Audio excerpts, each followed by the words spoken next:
Cloud, and I'll make him post that later. Okay, so let me pull up the, I guess I'll say all that again. All right, the time is 6:31. I'm going to call the Newcastle Planning Board meeting on May 20th, 2021 to order.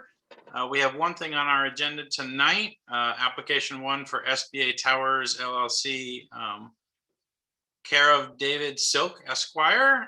We have David with us now, and we also have site manager Ryan Donnelly. This is for a site plan review for an existing tower on located at 685 Route 1 in Newcastle, map 4, lot 90-B, which is currently in the district highway commercial, the special district highway commercial. And the description of the application reads as follows: no changes to the existing development. Site plan approval for existing telecommunications tower lapsed, seeking renewal of the original site plan. So with that, I'm gonna, so I got one more member of the planning board jumping into the meeting here real quick.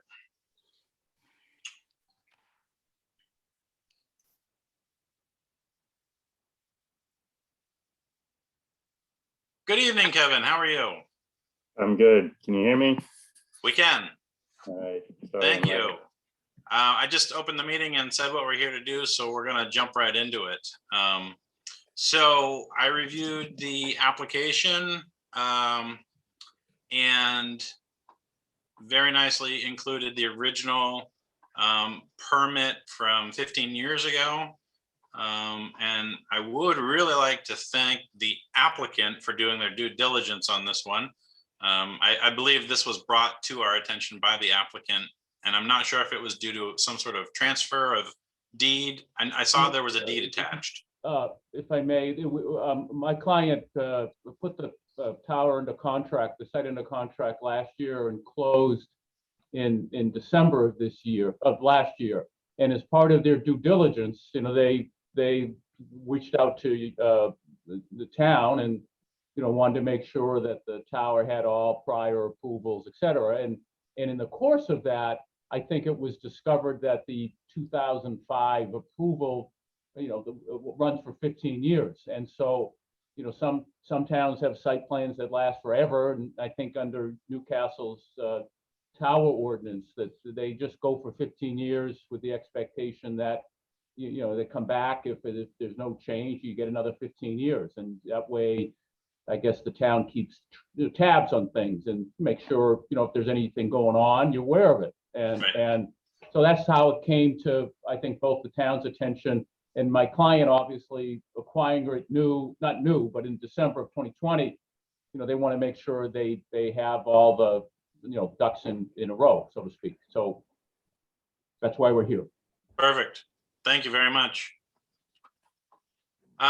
Okay, so in terms of a site plan for a tower ordinance, we've got everything, including the original application. So truth be told, I read through our tower ordinance about renewing these things, and it actually doesn't say how to go. It doesn't have specific language about how to reapprove an existing tower ordinance. It has language that talks about if you're modifying or changing or removing things like that.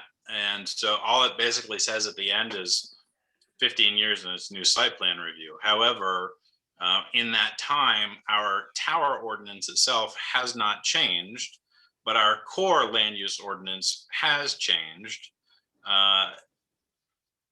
The actual bearing on this application in terms of site review is none, as far as I can tell. In other words, what stood then stands now. There have been no changes from us in terms of how site plan for towers are reviewed, either in our core zoning code or in the tower ordinance, which hasn't changed. The tower ordinance hasn't changed since 2005.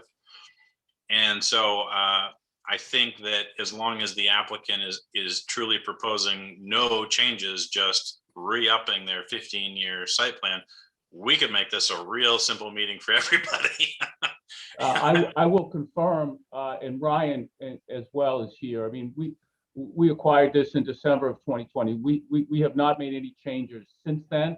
And Ryan can tell you, there's no present plans to make any changes to the site. And we understand if there's any plans to make any modifications, alterations, or changes, we'll come back with those and seek approval. And as far as we can tell, looking at the site plan itself that was approved back in 2005, it's the same, it's the same site.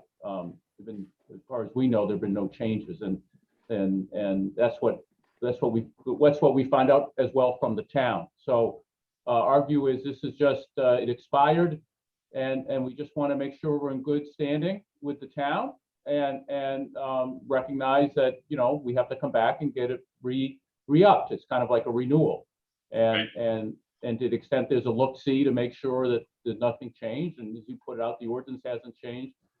We hope you can just renew it. We've given the right title and interest, the application, the underlying material. Ryan's here if you have any specific questions for you, but I think it's relatively simple. So I have just one question, but I'm going to open it up to any other planning board members who may have questions, concerns, or anything like that. Does anyone have anything for the applicant? Okay, the one thing that caught my eye as I was reviewing the tower ordinance, and I just want to check in about it, is that it has this language about 90 days after the facility is operational, the applicant will perform certain monitoring and maintenance reviews.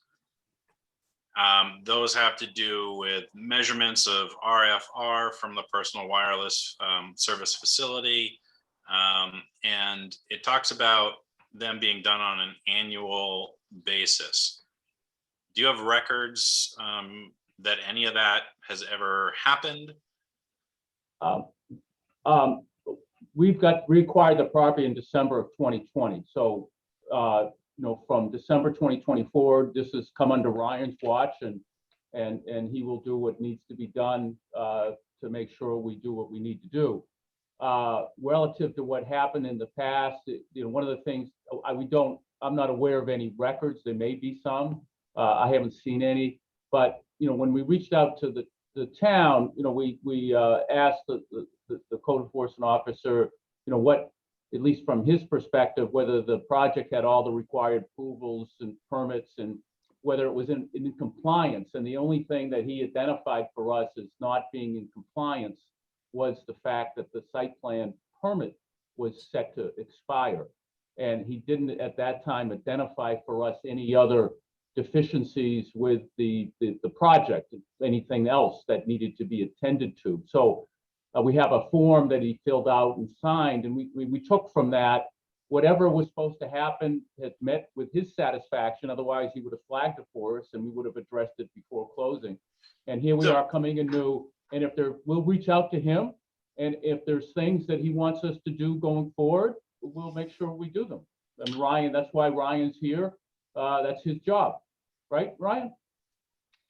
Correct, and that's something typically, especially with towers, because they're radiating, and I hate to use the word radiating, but that is a term that we definitely use all the time. They're radiating at such a high level and shooting as far as we can. They're not doing anything that we can't take care of. If you want an RF study done, that is something that I have done in previous times. I haven't really done it recently, especially with towers. Usually it's like buildings. I've done it a couple times in Boston, where, yeah, the antenna is shooting into the side of a building and someone wants us to stand there and do an RF, I think we call it an RFR, radio frequency revision or something like that. That is something that we will do if that's something you guys require. But for towers, I've never done it for a tower. Never done it for a tower. So I know that the FCC guidelines state that, in regards to certain matters about location and, power and health concerns and things like that, local planning boards and local municipalities have no authority over that sort of thing. And so I'm actually kind of questioning this even section being in our own ordinance and the need for it. I'm guessing whoever wrote this didn't really know what they were talking about. And so my question to you was more as the professional, is this something that you're familiar with? And I'm assuming you have to follow all FCC guidelines and be in compliance. And those guidelines are going to be more restrictive and meet a higher standard than anything that we are going to have. If you have the language in here written in there, I guarantee you we adhere to more. Everything we write in, if you walk into our compound, we tell you you're entering our environment. Outside of that, per the FCC, you are outside of our environment. You're fine. And that's typically our lease areas are 100 by 100. So if you're standing outside there, you're fine. You're not getting anything. Little backstory. I've done this for 16 years. I've climbed towers for 5 years ish. I'm not glowing green. And So- my wife, I just had a so- 28-week ultrasound with my wife. The kid So- is healthy. So as I said, that when we reached out to the CEO last fall, he said we were all set, other than, he told us we're all set other than in terms of compliance, whatever we needed to comply with. He only identified this, just the expiration. After, assuming you approve this renewal tonight, we're happy to reach out to him, and I did look at the ordinance. I'm aware of some of the preemption issues. I don't want to, goal here is to get a renewal. Our goal is to be a good neighbor. It's an existing facility. And if there's, if we need to have a dialogue with the CEO and Ryan and get information that needs to be had, we're happy to. We're happy to do that. I know there's an overplay here with federal regulatory law and federal statutes. However this played out in 2005, it got approved appropriately so. And again, it just happens that you have an ordinance that has a life term on these for 15 years. And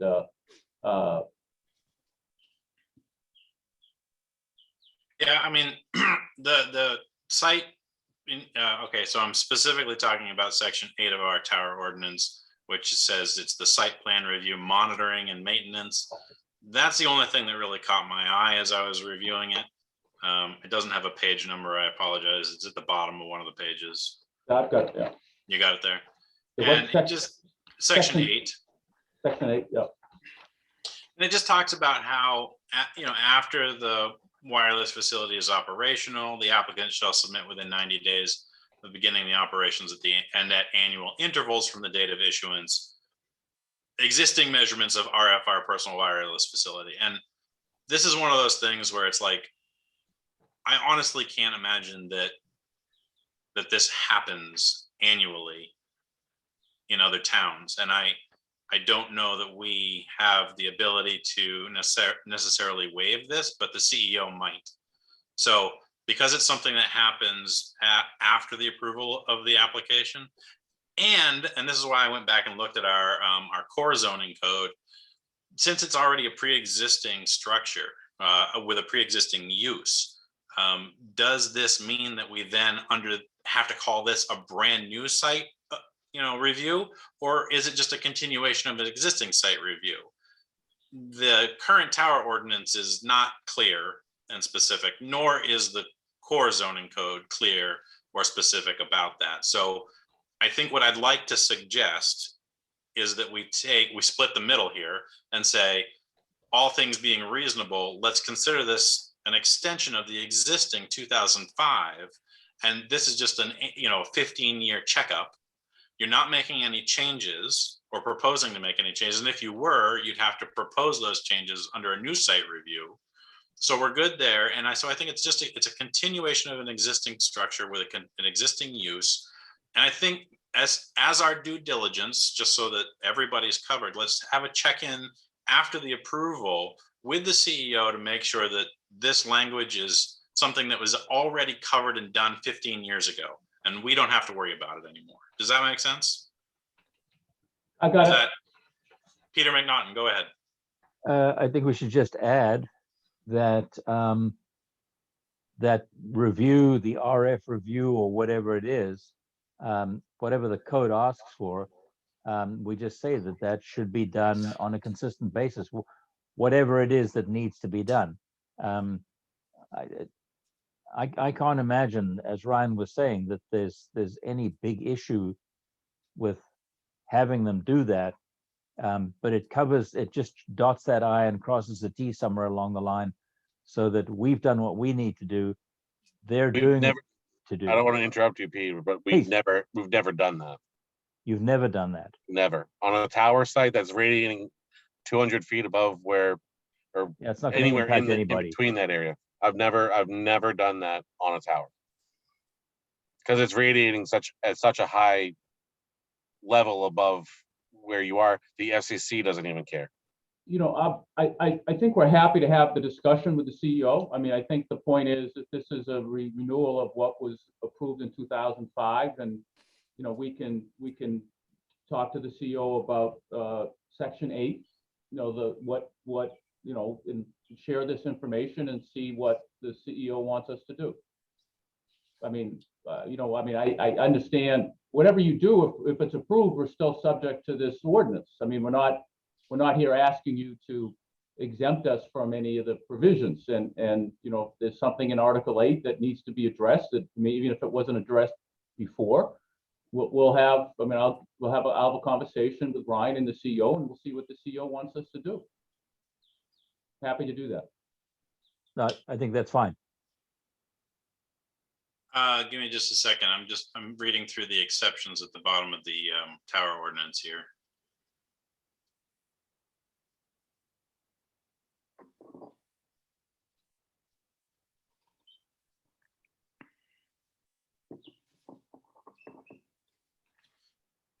Okay.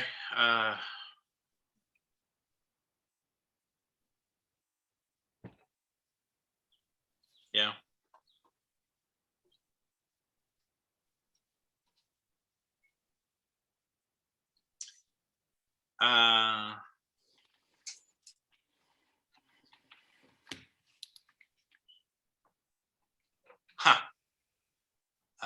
Just a second.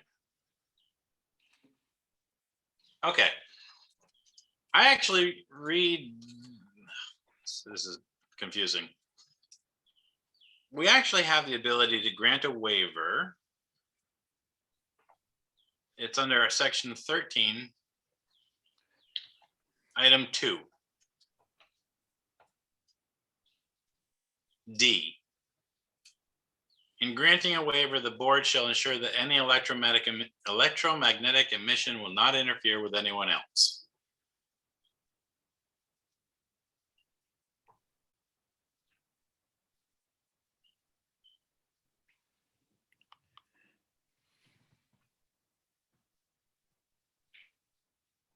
Do you want me to step in here, Dave? I think we're covered. Is I guess what I'm saying. Yes, all our carriers that are on that tower, everything is registered. Most of them actually spend $40 to $50 billion to buy these frequencies. They're all registered with the FCC. We're not interfering with it. I guess that's really all I wanted to hear. So if you as the professional expert here are testifying to that, again, we can go back on the FCC, but nothing we do is going to be, you know, worse than what they've put you through. So that's the reality. Yeah, we make sure the public is safe, and then everyone else is safe. Anyone have any other questions or comments? All right. Nope. Do we have a motion on the application, Peter? I move that we a move that we have a motion to accept this as a renewal of the original site plan. Excellent. Do we have a second? I'll second. Lee, I saw you first. So Peter made the motion, Lee made the second. Any other questions or comments? Seeing none, all in favor? That passes 4-0. Gentlemen, thank you very much for your time. I appreciate it. Thank you. Have a All good right. evening. Have a Have good a good evening. day, guys. Thank you very much. I appreciate it. Ryan, easy. thank you for being available, Ryan. By all means.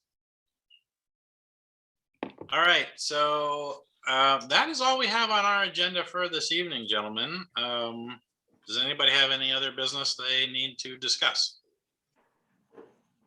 Nothing from me. All right. See you all next month.